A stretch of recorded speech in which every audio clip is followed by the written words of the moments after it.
Want to do this the right way and stop wasting worms? You're probably going to want to watch this video.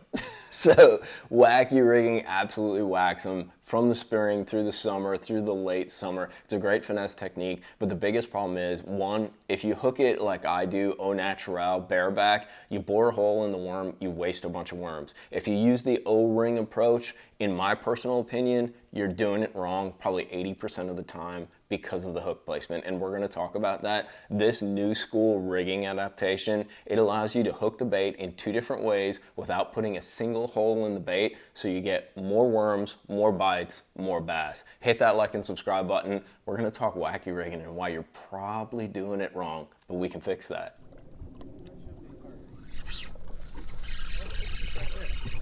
Right there. On the old wacky doodle.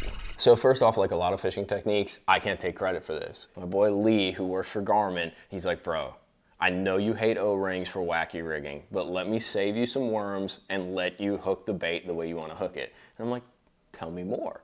So he's like, dude, I got this new tool, I got this new setup, and that's what I'm going to show you. So basically, there's a new school way to rig wacky worms, and that is the crossover system from VMC. So what this is a system. The first thing that you're going to need is one of these. This is the VMC crossover pliers. Boop, boop.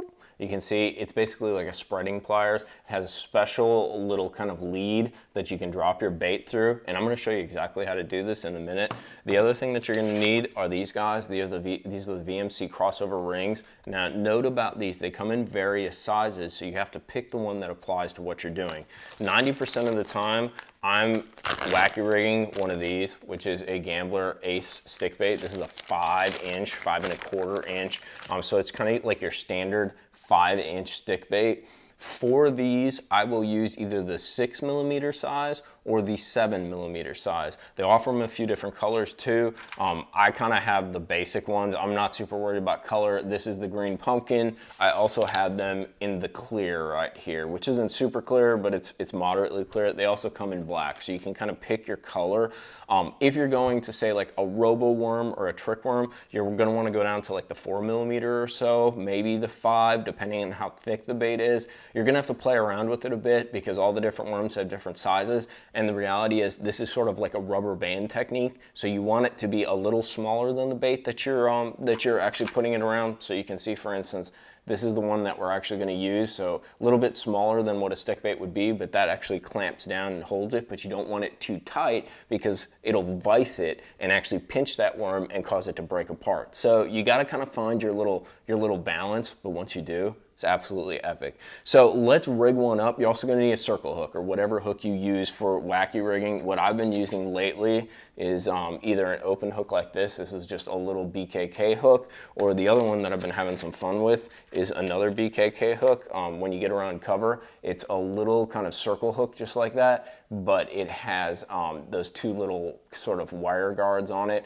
so you kind of somewhat weedless, not super weedless, but for skipping docks, skipping around wood, or fishing like sparse grass works absolutely perfect. Plus it's kind of stout. So I got one of my rings. This is a 6mm or 7mm in the green pumpkin, and I'm going to take my crossover pliers, and I'm going to take that ring, and I'm just going to slide it over the nose of that crossover pliers just like that, and then you see it just spreads it just like that. So then I'm going to grab my stick bait, and I'm gonna grab the pointed end of the stick bait. You can see just like that. And the scissors has sort of a concave. You can see it comes down to a point. So basically, you want the widest point open right there, and you're simply going to pass your bait through just like that. And what I'm looking for is basically right below that worm sac right there, and then I'm going to drop it on. And I just let the pliers close. Now here's where the trick occurs. In order for that rubber band or that crossover band to not move, you sort of need to jostle and at the same time open up the pliers. So you kind of do one of these. This is probably the hardest part of it, but you end up just like that. So you can see that the band is around. It's not pinching too hard on the soft plastic. That's what I was talking about, where you want to find the right size for the bait that you're using, so it's not over pinching on that soft plastic, because that will lead to wasted plastics as well. And then This is where it's super simple. You have two hooking options, and I will try to show you this as best as I can. Basically, there's a small nub on there. I don't know if you guys can see that, but I'll try to make it as clear as possible. That nub allows you to hook the bait perpendicular or horizontal. So you can basically hook the bait directly up and down with the hook, or you can hook it crossways. This is where the O-rings suck. You always have to hook it horizontal with the O-rings to make it work, unless you actually put it through the plastic. That's what I actually used to do sometimes, is I actually hooked through the plastic around the O-ring to make it last. The O-ring sort of added as a sort of reinforcement for the stick bait or whatever worm you were using. In this case, you're never actually hooking the worm. So what you actually do is you find the hole that you want to stick your hook in, and in this case I'm going to hook it crossways, so there's already a hole that's bore into that, and I'm just going to pass it through. And dude, how about them apples?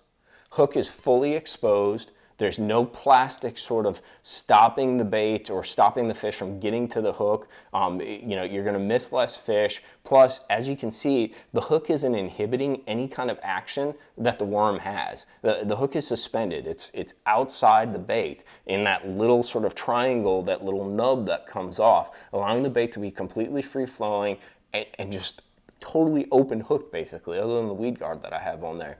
And then this is the beauty of it too. This is the crossways rigging that we talked about. So if I wanted to change sort of mid-fishing, I'm like, maybe I want to try a little different action, try to give them a little look, I can literally pop this thing out just like I did right there. So I pop my hook out, and then I can hook it horizontally because there is a cross hole, and then I just bring my hook through, and now I've hooked this bait horizontal with the hook versus perpendicular.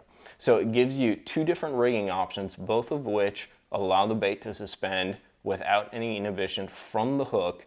Super simple, super strong, multicolors, absolutely epic, right?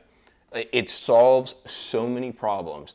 Like, you're not going to throw off your baits. You know, you're not going to be boring holes in your baits as you catch fish or as you cast, which also leads to broken baits and wasted baits.